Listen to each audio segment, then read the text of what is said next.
ইরানি প্রাথমিক স্বাস্থ্যকেন্দ্রের বাউন্ডারি হেলদোল অবস্থায় রয়েছে, যে কোনো সময় দুর্ঘটনা ঘটতে পারে, এমনই অভিযোগ এলাকাবাসীর। জানা যায়, আজ থেকে অনুমান ৮-১০ বছর আগে এই বাউন্ডারি নির্মাণ করা হয়। তখন অতি নিম্নমানের কাজ হওয়ার ফলে আজ বাউন্ডারির এহেন হাল। যে কোনো সময় এই ওয়ালটি পড়ে মানুষের ক্ষতি সাধিত হবে বলে এলাকাবাসী জানান। সরকার পরিবর্তন হওয়ার পর এলাকাবাসী আশা করেছিলেন হয়তো বামফ্রন্ট জামানায় তৈরি হওয়া এই প্রাথমিক স্বাস্থ্যকেন্দ্রের হাল হকিকত কিছুটা হলেও ভালো হবে।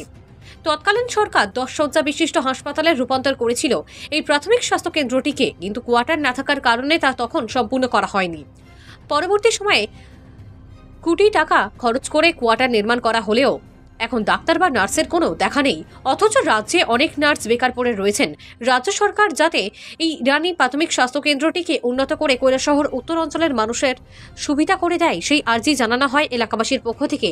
এবার দেখার বিষয় রাজ্য সরকার বা স্বাস্থ্য দপ্তর এ বিষয়ে কোনো পদক্ষেপ নেয় কিনা। নিজস্ব প্রতিনিধির রিপোর্ট, RTV ত্রিপুরা।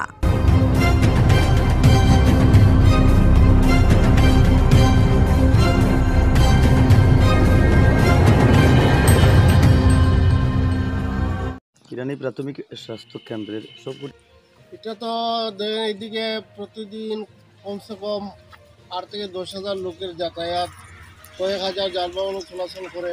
যে কোনো সময় এটা ভেঙে এটা মারাত্মক দুর্ঘটনা করতে পারে। তাই আমি এলাকাবাসী হিসাবে এটা দাবি জানাই গভর্নমেন্টের কাছে যে এটা অতি সত্বর ভেঙে নির্মাণ করা হোক, নাইলে যে কোনো সময় যে কোনো খারাপ পরিস্থিতি ধারণ করতে পারে। এই বাউন্ডারি যে কোনো সময় ভেঙে করতে পারে মানুষ। অন্যান্য বাউন্ডারি কাজটা অত্যন্তভাবে ন্যূনতম কাজ হওয়ার কারণে এই বাউন্ডারিটা যদি ভালো কাজ হইতো এরকম টাকা প্রতিদিন হয়েছে বাউন্ডারিতে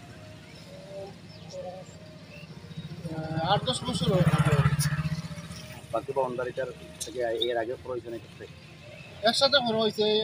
দুইটা ভেঙে পড়েছিল, পড়ার কারণে নতুন হয়েছে মেরামত হয়েছে। আপনারা কি চাইতেছেন? আমরা চাইছি কি খুব দ্রুত মেরামত করা হবে। আপনার নাম ধন্যবাদ। ঠিক আছে।